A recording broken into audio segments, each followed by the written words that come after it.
Good morning friends, welcome to online study RJD YouTube channel. और दो update के ऊपर यहाँ पर आज की वीडियो में मैं बात करने वाला हूँ। सबसे पहली अपडेट और बड़ी अपडेट स्क्रूटनी रिज़ल्ट को लेकर के काफ़ी बच्चे कमेंट्स कर रहे थे, स्क्रूटनी रिज़ल्ट के बारे में कुछ बताइए। तो एक छोटी सी अपडेट आई है, उसके बारे में आप लोग जानिए। उसके साथ साथ यहाँ पर मार्कशीट स्टे से जुड़े हुए काफ़ी बच्चे अब सवाल कर रहे हैं कि हमारी मार्कशीट कब तक मिलेगी। वैसे मैंने कल एक वीडियो मार्कशीट स्टे वालों के लिए कल बता दिया था, सचिव सर से बात हुई थी मेरी, तो उसकी एक बाइट मैंने छोटी सी लास्ट में वीडियो में सुनाई थी। अगर आप लोगों ने नहीं सुनी है तो आप लोग वो लास्ट वीडियो चेक कर लेना। और सबसे लास्ट में एक छोटी सी बाइट है वॉइस की, वो मैंने आप लोगों को सुनवा दी थी। ठीक है, कुछ बच्चे उस वीडियो को देख करके परेशान है कि सर आप सस्पेंस क्रिएट कर रहे हैं, ये कर रहे हैं, वो कर रहे हैं। देखो, सस्पेंस क्रिएट करना ऐसा कुछ नहीं है, उस चीज़ को लेकर के परेशान ना होइए। जो उचित चीज़ें आप लोगों के लिए रहेंगी सिर्फ वही मैं आप लोगों को बताता हूँ। आलतू फालतू की चीज़ें इसलिए नहीं बताई जाती हैं कि फिर आप उन चीज़ों का अलग मीनिंग, अलग तर्क निकालते हो। उससे क्या होगा कि कुछ बच्चे तो जो है वो समझ जाएंगे इन चीज़ों को अच्छे से कि हाँ चलिए ये चीज़ इस वजह से बताई गई है। कुछ थोड़ा सा अपना एक्स्ट्रा दिमाग लगाना शुरू कर देते हैं और कुछ का कुछ सोचना शुरू कर देते हैं, उसकी वजह से फिर परेशान हो जाते हैं कि ऐसा हो जाएगा, वैसा हो जाएगा। तो इसलिए सारी चीज़ें प्रॉपर मैंने उस वीडियो में नहीं बताई है। ठीक है, आज की वीडियो में जो बात करेंगे उसमें स्क्रूटनी रिज़ल्ट को लेकर के एक न्यूज़ आया है, उसको मैं आप लोगों को बताऊंगा। ठीक है, प्रयागराज से एक न्यूज़ कटिंग मुझे मिली है, वो मैं आप लोगों को बताने वाला हूं। तो वीडियो में एंड तक बने रहना, पूरा वीडियो वॉच करना, ताकि हर एक अपडेट आप लोगों तक सही समय से, सही तरीके से पहुँच पाए। और वीडियो को ज़्यादा से ज़्यादा शेयर करना अपने सभी साथियों तक। ठीक है, जो बच्चे इसलिए परेशान थे कि तैयारी कैसे करनी है, उनके लिए व्यवस्था चल रही है। एक दो दिन में आप लोगों को पूरा क्लियर हो जाएगा, आप लोगों की पढ़ाई स्टार्ट जो है वो हो जाएगी। तो आप लोग जुड़े रहिए चैनल से और शेयर कीजिए, और नए साथी सब्सक्राइब कर लीजिए। न्यूज़ आई है, देखिए, डीएलएड स्क्रूटनी में उत्तीर्ण की उत्तर पुस्तिका देखेंगे सचिव। यानी कि स्क्रूटनी में जो उत्तीर्ण हुए हैं उनकी उत्तर पुस्तिकाओं की जो है वो जांच अब की जाएगी। यानी कि यहाँ से एक चीज़ थोड़ी सी क्लियर ये हो रही है कि उत्तर पुस्तिका तो जांच आप लोगों की हो चुकी है, अब उनका वेरिफिकेशन जो है वो एक बार फिर से सचिव सर करेंगे और उसके बाद जो है वो आप लोगों को रिजल्ट जारी करेंगे। इसमें कहा गया है, देखिए, कि प्रशिक्षुओं की अप्रैल में हुई सेमेस्टर परीक्षाओं के परिणाम घोषित होने के बाद करीब 30,000 प्रशिक्षुओं ने स्क्रूटनी के लिए आवेदन किया।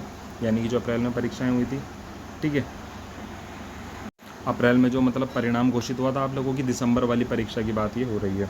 ठीक है, अब उसमें 30,000 प्रशिक्षुओं ने स्क्रूटनी के लिए आवेदन किया है। उत्तर प्रदेश परीक्षा नियामक प्राधिकारी यानी पीएनपी सचिव अनिल भूषण चतुर्वेदी ने आवेदकों की उत्तर पुस्तिकाओं को कार्यालय में मंगवाया है और उन्हें परीक्षण में लगे प्रवक्ताओं से कहा है कि स्क्रूटनी में उत्तीर्ण हो रहे प्रशिक्षुओं की उत्तर पुस्तिकाओं को स्वयं देखेंगे कि कहीं अंकों में जानबूझकर कोई हेरफेर तो नहीं की गई है। डीएलएड सेमेस्टर परीक्षा का परिणाम घोषित किया गया तो बड़ी संख्या में प्रशिक्षु अनुत्तीर्ण हो गए। स्क्रूटनी में उत्तर पुस्तिकाओं को प्रवक्ता देख रहे हैं। यानी कि जो रिज़ल्ट आया था उसमें काफ़ी बच्चों की बैक लगी थी। ठीक है, तो उसके बाद स्क्रूटनी अप्लाई करा तो 30,000 बच्चों ने स्क्रूटनी अप्लाई करा। तो अब सचिव सर यहाँ पे ये देख रहे हैं कि कहीं कोई हेर फेर तो नहीं हो रही है, क्योंकि आप लोगों को ये भी पता है कि स्क्रूटनी के नाम पर भी पैसे लिए जाते हैं कि हम आपको स्क्रूटनी में पास करा देंगे, हमें 10,000 रुपये दे दो, हमें 8,000 रुपये दे दो, हमें 5,000 रुपये दे दो। तो इस तरीके से स्क्रूटनी में, क्योंकि स्क्रूटनी का भी मेरे को काफ़ी बच्चों का कॉल आया था कि सर स्क्रूटनी के नाम पे पैसे मांगे जा रहे हैं और कुछ तो दे भी चुके हैं। ठीक है, पिछली बार कुछ लड़कियों ने दिए थे, उनके पैसे डूब गए, कोई रिस्पॉन्स नहीं मिला और नंबर भी जो है वो बंद कर लिए गए हैं जिन्होंने उनसे पैसे लिए थे। ठीक है, उसके उन्होंने मुझे प्रूफ वगैरह दिखाए कि सर इस फलाने व्यक्ति ने जो है वो हमसे इतने इतने पैसे लिए हैं। ठीक है, तो ये गलतियां मैं शुरू से ही कहता हूँ कि ये गलतियां मत किया करो। पैसे अगर दे रहे हो किसी को तो अपने एक विश्वास पात्र आदमी को दो, जहाँ से अगर काम नहीं हो रहा था वापसी मिल जाए। ठीक है, और अब इन चीज़ों का काम जो है वो सबसे ज़्यादा जो है वो स्क्रूटनी में या फिर पेपर पास कराने को चक्कर को लेकर के चलता रहता है कि पेपर पास करवा देंगे, इतना पैसा दे दो, ये दे दो। और बच्चे भी देखो इन चीज़ों को करते हैं और करवाने वाले भी करते हैं, तो इसलिए ये सारी चीज़ें चल रही है।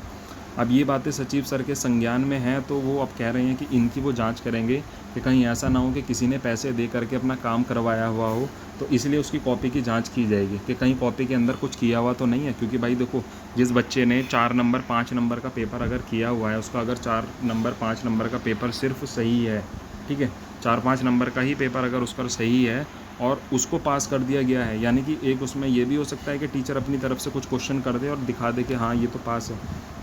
तो इन चीज़ों की भी जांच जो है उसमें की जाएगी। ओवर राइटिंग तो नहीं है, कुछ भी नहीं है, तो वो अपने हिसाब से वो चीज़ें करेंगे।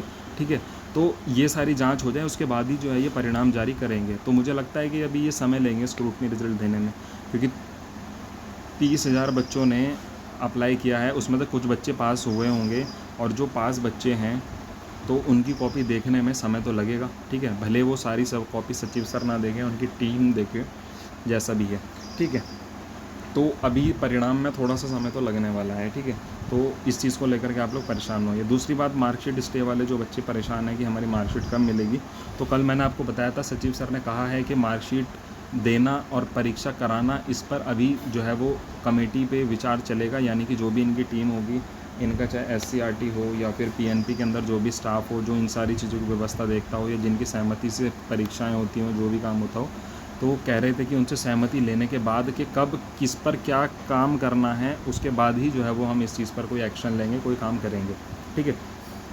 हालांकि सचिव सर की शुरुआती बातों से तो यही लगता है कि वो, पहली बात तो आपको पता ही है कि परीक्षा कराने के मूड में नहीं थे, मार्कशीट के देने के मूड में नहीं थे, पर फिर इन्होंने ये चीज़ें बोली हैं कि अगर कोर्ट आदेश करता है तो हम उस चीज़ को करवाएंगे, ठीक है। कोर्ट ने अब आदेश कर दिया है तो अब इन्हें करवाना पड़ेगा। तो इसलिए मैंने इनसे फिर भी बाद में एंड में रिक्वेस्ट की कि सर आप ही के हाथ में है, तो थोड़ा सा बच्चों का भविष्य, तो आप इस चीज़ पर प्लीज़ थोड़ा सा गौर कीजिए और भविष्य बचाइए बच्चों को, और आप इस काम को जल्द से जल्द करवाइए। तो उन्होंने कहा है कि चलिए देखते हैं, जो उचित होगा वो हम करेंगे, ठीक है।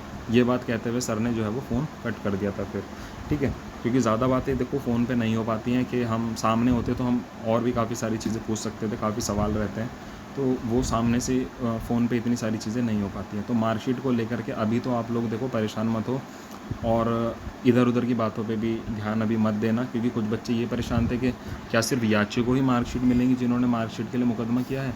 तो ये चीज़ें सचिव सर ने भी क्लियर नहीं किया। हालांकि ऐसा कोई प्रावधान नहीं है, क्योंकि वो एक मुकदमे के आधार पे आप लोगों की मार्कशीट पर रोक लगवाई गई थी अनुभव मिश्रा वाले में, ठीक है। अब वो रोक हट गई है, तो जिन बच्चों पर रोक लगी थी, रोक हटी है ना, तो अब उसकी तुलना कर रहे हैं कि सिर्फ याचियों को ही मार्कशीट मिलेगी, क्योंकि याचियों का ही पेपर हो रहा है। तो आप उसको कंपेयर उससे मत करिए, वो चीज़ अलग है, वो मैटर अलग है, वो परीक्षा वाला मैटर है, ये स्टे वाला मैटर है, ये चीज़ अलग है। अगर इन चीज़ों को ऐसे तोलना शुरू करोगे तो उलझे रह जाओगे, और यही कारण बन रहा है कि DLED के बच्चों को इन चीज़ों में उलझाया जा रहा है, और ऐसे ऐसे तर्क इन्हें दिए जा रहे हैं सिर्फ अपनी छवि बनाने के लिए, कि मैं सत्य हूँ, मेरी बात सत्य है, और जो मैंने बोला सिर्फ वही सत्य है, ठीक है।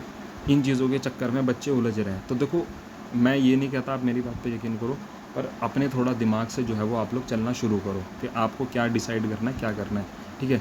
मेरी बातों पे यकीन नहीं है वो आप मत करिए, पर अपने लिए उचित जो सही है वो करना शुरू करिए, ठीक है। तो मार्कशीट को लेकर के परेशान मत होइए, परीक्षा को लेकर के परेशान मत होइए, क्योंकि जो भी है वो कुछ ना कुछ दिनों में जो है वो सब क्लियर हो जाएगा। इनके मूड में क्या है, क्या ये चाहते हैं, क्या कर रहे हैं, क्या आगे का प्रोसीजर रहने वाला है, तो वो सारी चीज़ें जल्द से जल्द जो है वो क्लियर आप लोगों के सामने होंगी। और एक चीज़ और कहूँगा जाते जाते, मार्कशीट वाले हों या प्रत्यावेदन वाले हों या फिर याची हों, एकजुट, एक संगठित, सारे संगठित हो जाइए। डिस्क्रिप्शन में आपको व्हाट्सएप नंबर दिया हुआ है, आप लोग उस पर जा कर के लिंक पे क्लिक करके उस ग्रुप पे जुड़ जाइए।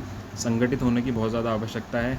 ये सारी चीज़ें मैं कुछ सोच समझ करके ही आप लोगों से कह रहा हूँ। अगर आप लोग मेरी बात मानते हो तो आप लोग संगठित होइए, चाहे कोई किसी भी ज़िले का हो, कोई भी प्रॉब्लम हो या ना हो, संगठित होइए। क्योंकि एक आवाज़ में जब आप लोग सारे एक साथ आओगे या बोलोगे, तो कोई भी काम आप लोगों का रुकेगा नहीं, कोई भी काम आप लोगों का दबेगा नहीं, ठीक है। तो एकजुट होने का भी समय आप लोगों का है, पहले भी एकजुट रहे, अब भी रहिए, और ज़्यादा संख्या अब जो है वो हमें ज़रूरत पड़ेगी, ठीक है। ये हम अपनी प्री प्रिपरेशन आप लोग इसको कह सकते हो कि आने वाले समय में आपकी चाहे भर्तियां हों, कोई परीक्षाएं हों या कुछ भी हों, उन सभी चीज़ों के लिए आप लोग पहले से प्रिपेयर रहें। तो डिस्क्रिप्शन में आप लोगों को व्हाट्सएप चैनल का जो व्हाट्सएप ग्रुप है उसमें आप लोग जुड़ जाइए। बंद रहता है वो, कोई दिक्कत नहीं है, अपडेट्स उसमें आती रहेंगी आप लोगों के लिए जो भी रहेंगी, ठीक है। बाकी कॉल आप लोग जब भी करो तो 10 बजे से और 1 बजे के बीच करना। उसके अलावा आप लोग कॉल करोगे तो वो मैं नहीं उठाऊँगा, क्योंकि बच्चे सुबह 7 बजे कॉल कर दे रहे हैं, रात 11:30 बजे कॉल कर दे रहे हैं, ऐसे ऐसे फ़ोन कर रहे हैं, ठीक है। तो इन चीज़ों का आप लोग ध्यान रखिएगा। और ये था आज की वीडियो में, नेक्स्ट वीडियो में नेक्स्ट अपडेट। Thank you.